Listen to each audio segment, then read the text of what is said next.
Good morning student. आज हम प्रधानमंत्री के विविध रूप के बारे में चर्चा करेंगे। प्रधानमंत्री और मंत्रिपरिषद। प्रधानमंत्री का प्रथम और सबसे अधिक महत्वपूर्ण कार्य मंत्रिपरिषद का निर्माण करना है। इस संबंध में अनुच्छेद 75 में यही कहा गया है कि अन्य मंत्रियों की नियुक्ति प्रधानमंत्री के परामर्श पर राष्ट्रपति द्वारा की जाएगी। वस्तु स्थिति यह है कि राष्ट्रपति द्वारा नियुक्ति केवल एक औपचारिकता है और इस संबंध में विभागों के उल्लेख सहित जो नाम प्रधानमंत्री के द्वारा राष्ट्रपति के सामने रखे जाते हैं, राष्ट्रपति के द्वारा उन्हें स्वीकार कर उन्हें उनके नाम के आगे अंकित विभागों का मंत्री घोषित कर दिया जाता है। प्रधानमंत्री को अपनी मंत्रिपरिषद का निर्माण करते समय प्रशासनिक, राजनीतिक, क्षेत्रीय, धार्मिक और अन्य बातों को ध्यान में रखना होता है और इन सब बातों को ध्यान में रखते हुए वह उनको विभागों का बंटवारा करते हैं। प्रधानमंत्री न केवल मंत्रिपरिषद के निर्माण और अंत वरन उसके संचालन में भी केंद्रीय स्थिति रखते हैं। यद्यपि मंत्रिमंडल में विभिन्न बातों का निर्णय मतदान के आधार पर होता है, लेकिन व्यवहार में प्रधानमंत्री का परामर्श भी निर्णायक होता है। प्रधानमंत्री मंत्रिमंडल की बैठकों का सभापतित्व निभाते हैं और मंत्रिमंडल की समस्त कार्यवाही का संचालन करते हैं। मंत्रिमंडल की कार्यविधि पर उसका पूर्ण नियंत्रण होता है और यह एक ऐसा महत्वपूर्ण तथ्य है जो एक औसत दर्जे के प्रधानमंत्री को भी अपने सहयोगियों की तुलना में अधिक महत्व प्रदान कर देता है। प्रधानमंत्री को अपने सहयोगियों के विभिन्न विभागों पर नियंत्रण रखने में बहुत अधिक सहायता मिलती है, जो प्रधानमंत्री की अध्यक्षता में कार्य करते हैं और जिनका सभी कार्य प्रधानमंत्री के सुपरविजन में होता है। नेक्स्ट में हम देखेंगे स्टूडेंट्स कि प्रधानमंत्री का संसद और विशेषतः लोकसभा में क्या रोल रहता है। संसदीय व्यवस्था में प्रधानमंत्री को दोहरा व्यक्तित्व प्राप्त होता है। एक ओर वह मंत्रिपरिषद का प्रधान है तथा दूसरी ओर वह लोकसभा का नेता भी होता है। मंत्रिपरिषद का कोई अन्य सदस्य प्रधानमंत्री की भांति संसद में समस्त मंत्री अपने सहयोगियों द्वारा किए गए भाषण में उत्पन्न गलतफहमियों को दूर करना और अपने सहयोगियों के भाषण में आवश्यक संशोधन करने का कार्य प्रधानमंत्री का ही है। व्यवस्थापन की समस्त कार्यवाही के संचालन में प्रधानमंत्री ही नेतृत्व प्रदान करता है। वार्षिक बजट सहित सभी सरकारी विधेयक प्रधानमंत्री के निर्देश अनुसार ही तैयार किए जाते हैं। प्रधानमंत्री इस बात का निर्णय करता है कि शासन की नीति कार्य रूप में परिणत करने के लिए किन कानूनों का निर्माण किया जाना की आवश्यकता है। महत्वपूर्ण कानूनों के लिए विधेयक स्वयं प्रधानमंत्री या प्रधानमंत्री के सहयोगियों द्वारा प्रस्तावित किए जाते हैं। संसद का अधिवेशन बुलाने, स्थगित करने का कार्य राष्ट्रपति प्रधानमंत्री के परामर्श के अनुसार ही करते हैं। प्रधानमंत्री की एक बहुत महत्वपूर्ण शक्ति लोकसभा को विघटित करने की है। यद्यपि औपचारिक रूप से यह कार्य राष्ट्रपति का है, लेकिन व्यवहार में राष्ट्रपति का इस संबंध में प्रधानमंत्री की इच्छानुसार ही कार्य करते हैं। प्रधानमंत्री अपनी शक्ति के बल पर लोकसभा को अपनी इच्छा अनुसार कार्य करने को बाध्य कर सकते हैं। व्यवहार के अंतर्गत अब तक 9 बार प्रधानमंत्री के द्वारा लोकसभा को भंग करवाया जा चुका है। प्रधानमंत्री और राष्ट्रपति के संबंधों के बारे में स्टूडेंट्स मैं आपको बताऊंगी। संविधान ने प्रधानमंत्री को मंत्रिमंडल तथा राष्ट्रपति के बीच संबंध स्थापित करने वाले पदाधिकारियों की भूमिका प्रदान की है। इस संबंध में अनुच्छेद 78 में प्रधानमंत्री के 3 कर्तव्य बताए गए हैं।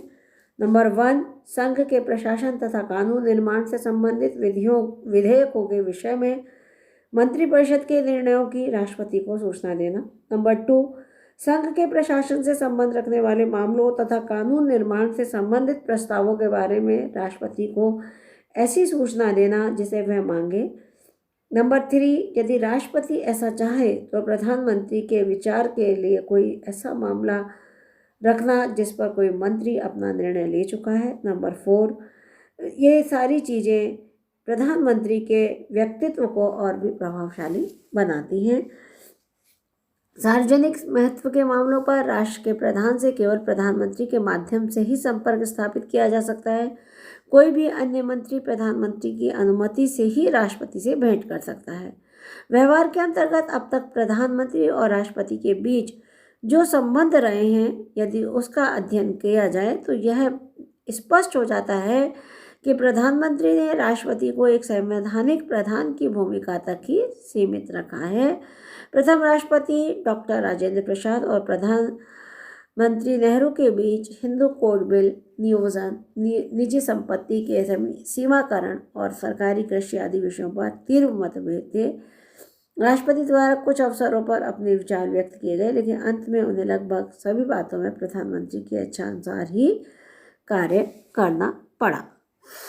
इसके बाद प्रधानमंत्री का राज्य सरकार और विशेषतः मुख्यमंत्री के लिए जो योगदान रहा है उसके बारे में हम जानने का प्रयास करेंगे। भारत के संघात्मक व्यवस्था में राज्य सरकारों के संबंध में प्रधानमंत्री की भूमिका बहुत अधिक महत्वपूर्ण है। पंडित नेहरू महान व्यक्तित्व के धनी थे और उनके प्रधानमंत्री काल में सामान्यतः कोई राज्य सरकार या मुख्यमंत्री प्रधानमंत्री के निर्देशों की अवहेलना करने की सोच ही नहीं सकता था। लेकिन 58 के बाद से ही नेहरू का कांग्रेस संगठन पर से प्रभाव कम होने लगा। ऐसी स्थिति में विभिन्न राज्यों के मुख्यमंत्रियों ने अपनी स्थिति को सुदृढ़ करने प्रारंभ किया, जिससे शक्ति संतुलन काफ़ी सीमा तक प्रधानमंत्री के विपरीत तथा मुख्यमंत्री की ओर हो गया। कांग्रेस कार्य समिति में कुछ मुख्यमंत्रियों को प्रभावशाली स्थिति प्राप्त होने और राज्यों के संसद सदस्यों की स्वामी भक्ति उसके प्रति होने के कारण मुख्यमंत्रियों ने महत्वपूर्ण स्थिति प्राप्त कर ली और अपनी इस शक्ति के बल पर उन्होंने प्रधानमंत्री के उत्तराधिकार के चयन में महत्वपूर्ण भूमिका अदा की। प्रधानमंत्री को राज्य सरकारों पर जो नियंत्रण प्राप्त है उसमें सबसे प्रमुख कारण ये हैं। पहला है केंद्र के अभिकर्ता के रूप में राज्यपाल की भूमिका। राज्यपाल द्वारा समय समय पर राज्य की संवैधानिक स्थिति के संबंध में राष्ट्रपति को रिपोर्ट भेजना। 2. भारतीय संविधान के अनुच्छेद 356, जिसके आधार पर राष्ट्र में राष्ट्रपति शासन लागू किया जा सकता है, व्यवहार के अंतर्गत केंद्र में पदारूढ़ सभी सरकारों द्वारा इस अनुच्छेद का दुरुपयोग किया गया है। नंबर 3, राज्य सरकार के विरुद्ध भ्रष्टाचार के आरोप पत्र प्राप्त होने पर केंद्र को जांच आयोग स्थापित करने या न करने का संवैधानिक अधिकार। नंबर 4, भारत की संघात्मक व्यवस्था में राज्य सरकारों की केंद्र पर वित्तीय निर्भरता। प्रधानमंत्री और वैदेशिक संबंध। अंतर्राष्ट्रीय क्षेत्र में प्रधानमंत्री का स्थान अत्यंत महत्वपूर्ण है। चाहे विदेश विभाग प्रधानमंत्री के हाथों में हो ना हो, फिर भी अंतिम रूप में विदेश नीति का निर्धारण प्रधानमंत्री के द्वारा ही किया जाता है। इस संबंध में उसके शब्द ही अंतिम और अधिकृत माने जाते हैं। वैदेशिक संबंधों का संचालन तत्परता के साथ कार्यवाही और अनेक बार गुप्तता की मांग करना। अतः इस कार्य में प्रधानमंत्री को अपने विवेक के आधार पर ही महत्वपूर्ण निर्णय लेने पड़ते हैं। प्रधानमंत्री की कृपा और उसकी शक्तियाँ। संविधान के द्वारा राष्ट्रपति को जिन उच्च अधिकारियों की नियुक्ति का अधिकार दिया गया है, व्यवहार में उनकी नियुक्ति राष्ट्रपति स्वविवेक से नहीं करते, वरन प्रधानमंत्री के परामर्श से करते हैं। इस प्रकार प्रधानमंत्री राज्यों में राज्यपाल, अन्य देशों में भारत के राजदूतों, महाधिवक्ता, नियंत्रक और महालेखा परीक्षक, सर्वोच्च और उच्च न्यायालय के न्यायाधीश तथा अनेक आयोगों के सदस्यों की नियुक्ति करता है। प्रधानमंत्री के हाथों में कृपा और अनुग्रह की इतनी व्यापक शक्तियाँ होने के कारण हर कोई प्रधानमंत्री की कृपा प्राप्त करने के लिए लालायित रहता है और उनकी कृपा की शक्ति के परिणाम स्वरूप समस्त शासन व्यवस्था पर प्रधानमंत्री का नियंत्रण बहुत अधिक मजबूत हो जाता है। स्टूडेंट, इसके बाद में जो महत्वपूर्ण स्थिति हमारे सामने आती है वह कि प्रधानमंत्री का चुनाव आम चुनाव के टाइम उपयुक्त के अतिरिक्त वर्तमान समय में एक अन्य कारण से प्रधानमंत्री की स्थिति अधिक मजबूत हो गई है। प्रधानमंत्री अपने राजनीतिक दल का नेता है और आम चुनाव उसके नाम से लड़े जाते हैं। और पंडित नेहरू के जीवन काल में सभी आम चुनावों का नारा यही था, कांग्रेस को वोट दो, पंडित नेहरू के हाथ मजबूत कीजिए। इसी प्रकार प्रधानमंत्री अपनी शक्तियों को प्रदर्शित करते हैं। प्रधानमंत्री नरेंद्र मोदी ने गर्मियों को झुलसाने वाली धूप में देश भर में 142 रैलियों को संबोधित करते हुए 2019 के चुनावों में 17वीं लोकसभा चुनाव को राष्ट्रपति प्रणाली के चुनाव में बदल दिया। प्रधानमंत्री देश का सर्वोच्च नेता और शासक। प्रधानमंत्री देश का सर्वोच्च नेता और सर्वोच्च शासक होता है। सिद्धांत रूप में न सही, लेकिन व्यवहार में देश का समस्त शासन उसी की इच्छा अनुसार संचालित होता है।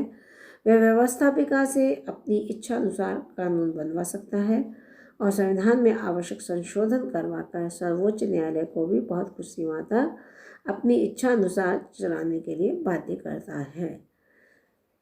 मंत्रिपरिषद में उसकी स्थिति सर्वोपरि है। कभी कभी परिस्थितिवश भले ही उसे अपने सहयोगियों के सामने झुकना पड़े, लेकिन अंतिम रूप में प्रधानमंत्री के निर्णय ही मान्य होते हैं। देश की जनता हो या संसद, राज्य सरकारें हो या प्रधानमंत्री का अपना राजनीतिक दल, हर कोई नेतृत्व प्रधानमंत्री की ओर ही देखता है। व्यवहार के अंतर्गत प्रधानमंत्री पदधारी व्यक्तियों ने इस पद की शक्ति और सम्मान में बहुत अधिक वृद्धि की है।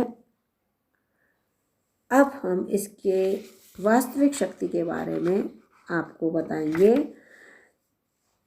प्रधानमंत्री की वास्तविक शक्ति में नंबर 1 पर सर्वाधिक महत्वपूर्ण तत्व यह है कि प्रधानमंत्री के दल को लोकसभा और राज्यसभा, विशेषतः लोकसभा में कैसी स्थिति प्राप्त है। यदि प्रधानमंत्री मिलीजुली सरकारें या बाहरी समर्थन पर टिकी अल्पमत सरकार का नेतृत्व कर रहा है तो प्रधानमंत्री की स्थिति कमजोर होती है और प्रधानमंत्री पदधारी तथा प्रधानमंत्री पद पर निरंतर दबाव पड़ते हैं। एक दलीय सरकार या प्रधानमंत्री ही राष्ट्र शासन की वास्तविक प्रधान के रूप में कार्य करते हैं। नंबर 2, प्रधानमंत्री की स्थिति बहुत अधिक सीमा तक उसके व्यक्तित्व पर निर्भर करती है। लॉर्ड ऑक्सफोर्ड तथा SV क्वीन ने ब्रिटिश प्रधानमंत्री पद के संबंध में कहा था कि प्रधानमंत्री का पद वैसा ही बन जाता है जैसा कि उस पद का अधिकारी उसको बनाना चाहता है। और नंबर 3, प्रधानमंत्री की स्थिति इस बात पर निर्भर करती है कि अपने राजनीतिक दल या अपने राजनीतिक गठबंधन में उसे किस प्रकार की स्थिति प्राप्त है। अपने राजनीतिक दल में वह निर्विवाद नेता होने पर उसकी स्थिति पर्याप्त शक्तिशाली हो जाती है, लेकिन यदि उसके दल या दलीय गठबंधन में ही उसके नेतृत्व को चुनौती दी जाती है तो उसकी स्थिति कमजोर हो जाती है। एक प्रतिभाशाली व्यक्तित्व वाले व्यक्ति के द्वारा भी उसी समय तक शक्तिशाली प्रधानमंत्री के रूप में कार्य किया जा सकता है जब तक उसे अपने राजनीतिक दल में निर्विवाद नेतृत्व प्राप्त हो। नंबर 4, प्रधानमंत्री की शक्ति तत्कालीन स्थिति पर निर्भर करती है। राष्ट्रीय और अंतर्राष्ट्रीय स्तर पर गंभीर स्थिति होने पर प्रधानमंत्री अधिक शक्तिशाली हो जाता है, लेकिन सामान्य स्थिति में वह अधिक शक्तिशाली हो जाता है। और नंबर 5 पर प्रधानमंत्री पदधारी को घरेलू और वैदेशिक क्षेत्र की व्यवहारिक राजनीति में प्राप्त सफलताएं असफलताएं प्रधानमंत्री की स्थिति को सबल और दुर्बल बनाती हैं। भारत चीन सीमा संघर्ष में भारत के लिए अपमानजनक स्थिति ने प्रधानमंत्री नेहरू की स्थिति को कमजोर कर दिया था तथा 1965 के भारत पाक संघर्ष में पाकिस्तान की पराजय तथा 1971 के संघर्ष में पाकिस्तान की निर्णायक पराजय ने तत्कालीन प्रधानमंत्री श्री शास्त्री और श्रीमती गांधी की स्थिति को सफलता प्रदान की थी। तो स्टूडेंट, अगर व्यवहार में हम देखें तो राष्ट्रपति की समस्त शक्तियों का उपयोग प्रधानमंत्री के द्वारा किया जाता है और सामान्यतः केंद्र में एक दल की सरकार होने पर प्रधानमंत्री को शक्तिशाली स्थिति प्राप्त होती है, लेकिन गठबंधन सरकार में प्रधानमंत्री की स्थिति कभी कभी कमजोर भी होती है। आज के व्याख्यान में इतना ही।